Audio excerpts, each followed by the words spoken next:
With 3 episodes down, it remains difficult to discern what Drake is truly aiming for with Iceman. For some, success is measured in Pulitzer Prizes, shelves lined with Grammys, and a fortune large enough to secure generational wealth. For others, it's the quiet dignity of surpassing their parents' struggles to achieve stability. For Drake, however, success seems to mean having the entire pie to himself. Vengeance, domination, and chart supremacy have always been central to his brand. Yet, after watching him engage in a rap battle and lose, that pursuit now feels repetitive, hollow, and strangely tired. Drake has always played the long game. His partnership with Universal Music Group provided infrastructure and commercial leverage few artists could dream of, until he decided to take that same label to court. In music, it takes money to make money, and Drake's resources, combined with label support, allowed him to monopolize the charts. He could release music at will, with the assurance that it would be consumed as eagerly as the label profited from it. That combination of influence and infrastructure made him untouchable commercially. But now, that dominance feels like a trap. The Iceman streams echo the missteps of For All the Dogs, long stretches of safe, uninspired tracks, features that do the heavy lifting, and singles that feel more imposed than inspired. The streams reaffirm Drake's unshakable commercial appeal, yet also highlight the erosion of the critical and artistic weight he once commanded. Quantity has overtaken quality, reducing Drake to a well oiled commercial machine, profitable, visible, and reliable, but rarely innovative. Episode 3 exemplifies this tension. The hour-long installment struggles to generate excitement, leaning on cryptic jabs at Kendrick Lamar, references to UMG, and nods to Drake's legal disputes. Outside, what emerges from Iceman is a pattern of recycling, testing ideas, rehashing past formulas, and grappling with identity in a creative landscape that feels stagnant. Like For All the Dogs, it delivers a flood of music with little depth, dwelling on surface level accounts of fame, women, and industry betrayals. Even moments of self awareness, such as admitting he fucked up last summer, never progress into meaningful reflection. Interviews like his awkward exchange with Bobby Altoff failed to illuminate his intent, while the imagery of Pinocchio and scattered legal references land as empty symbolism. At its core, Iceman Episode 3 reveals Drake wrestling with himself. He remains a master of production and a commercial powerhouse, but his creative identity is increasingly unclear. No longer content with simply soundtracking seasons or shaping culture, he now seems to chase vindication, validation, and relevance. Boosie Badazz squashes beefs with NBA YoungBoy, Kevin Gates, and Fredo Bang, but clashes with Ralo continue. Boosie Badazz has recently put an end to several long-standing feuds, reconciling with NBA YoungBoy, Kevin Gates, and Fredo Bang. However, his issues with Ralo remain unresolved. The tension resurfaced after Ralo claimed in a recent interview that he confronted Boosie about alleged snitching rumors. In response, Boosie fired back on X, formerly Twitter, denying Rallo's version of events and accusing him of lying. "Come on, Ralo," Boosie wrote, alongside laughing emojis. "If you go tell it, tell the truth. Only the people who was there know what we talked about, and how it went down. The world do not need to know what we talked about. That ain't gonna help you. Let it go. We agreed we wasn't doing this internet shit no more. The exchange sparked debate online after DJ Academic shared the post. Many fans sided with Boosie, calling out Ralo for breaking their supposed agreement to keep matters private. See, Boosie said they agreed not to do the internet stuff anymore, and just like that, look who broke the agreement right behind his back, one user commented. Another added, Ralo be needing so much attention. This isn't the first time the two rappers have exchanged words publicly. In 2024, Ralo criticized older rappers who continue performing into their 40s and 50s during an Instagram live session. Boosie took offense, labeling him a clout chaser and accusing him of being obsessed. Despite the ongoing friction with Ralo, Boosie has been making peace elsewhere. Last month, he, NBA YoungBoy, Kevin Gates, and Fredo Bang settled their differences during a group FaceTime call. While speaking with Vlad TV, Boosie revealed they even discussed working on new music together. It was a fire phone call, he said. They made my day because this was right after my plea. I announced it, so this shit made my day. N.O.R.E. says Pusha T confronted him over Pharrell's neutrality and Drake beef.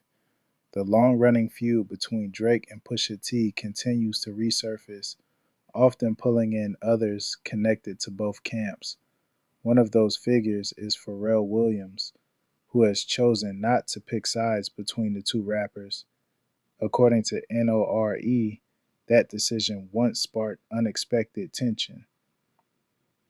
During a recent appearance on the Brilliant Idiots podcast with Charlemagne the God and Andrew Schultz, the rapper and Drink Champs host revisited the story about Pusha T calling him after Pharrell refused to choose between him and Drake in a Drink Champs interview. N.O.R.E. explained that Push was upset at him for publicly sharing the incident, but he doesn't believe he did anything wrong. Like 40 would have picked Drake, N.O.R.E. told Schultz, referencing Pharrell's refusal to take a side. Your camp should always pick your camp. It's Charlemagne before everybody. You know what I mean? Pharrell didn't do that. And I think Pusha was like, yo, why did N.O.R.E. say that conversation? First off, I did not think that was off the record because it's a famous person calling another famous person about another famous person arguing about the most famous person on the planet. And it's not like you and Drake had a private fight. Y'all came out to the schoolyard, invited everybody. After 3, come downstairs. So this is not private. N.O.R.E. previously claimed that Pusha T questioned him directly about why he shared the moment. Pusha called me like, how the fuck is our boy doing this? He recalled. Drake wouldn't have picked both of us. Drake would have picked him. I'm like, Pusha, this is the one time I'm shutting the FK up. I'm gonna let you vent. I say that to say that's how much of a human Pharrell is. For his part, Pharrell has expressed regret that the beef between Drake and Pusha T ever happened. Still, despite the years that have passed, the feud continues to generate new stories and moments of tension. Toosii accepts NCAA football offer from Sacramento State. Toosii is best known for chart-topping hits like Favorite Song, Another Love Song, and I Do. He's toured with Ride Wave, built a loyal fan base, and carved out a reputation for blending melodic rap with raw emotion. Now, the North Carolina native is stepping into a completely different arena, the football field. On Sunday, September 14th, Toosii, born Najor Granger, revealed he had received and accepted an offer to play NCAA football at Sacramento State University. The announcement stunned fans who know him primarily as a rising star in hip hop. "Man, the Lord is powerful," he wrote on X, formerly Twitter, accompanied by a prayer hands emoji. "Blessed to receive an offer from Sacramento State. Thank you, and big shout to head coach Brennan Marion and coach CJ Pollard. This don't even feel real, man. I'm speechless right now. I don't even know what to say." The post quickly went viral, sparking equal parts admiration and disbelief. While many applauded his faith driven humility, others questioned how he could balance Division I football with his demanding music career. For Toosii, however, this isn't just a stunt. Before rising to fame with records like Love Cycle and Favorite Song, he played high school football in Raleigh, North Carolina, and once considered pursuing athletics full time. This latest move represents a return to a dream he left behind when music took center stage. The timing also comes as NCAA athletics undergo a transformation with name, image, and likeness (NIL) policies, allowing players to profit from their personal brands. For Sacramento State, signing Toosii is more than a roster addition. It's a high visibility crossover moment that bridges hip hop and college sports in unprecedented ways. Sacramento State has been building momentum on the field, and adding an artist of Toosii stature could amplify that trajectory. Saweetie's music career may be taking a back seat to her blossoming acting ventures, including a role in Starz' hit series BMF.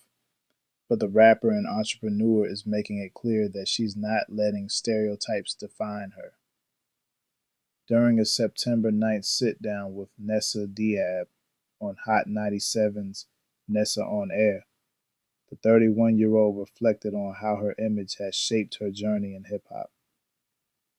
"I saw it on TikTok. They were like, they talk about pretty privilege, but don't talk about pretty punishment," she said. "There have been so many times I've been counted out, and I know it's behind animosity.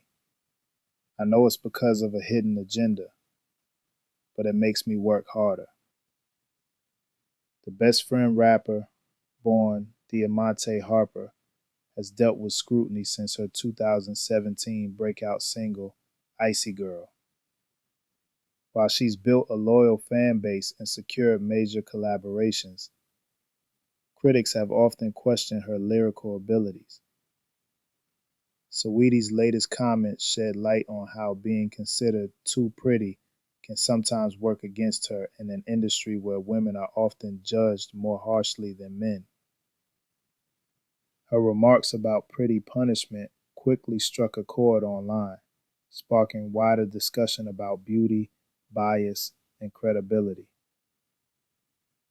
The concept suggests that while physical appearance can open doors, it can also create resentment and fuel skepticism that undermines women's talent.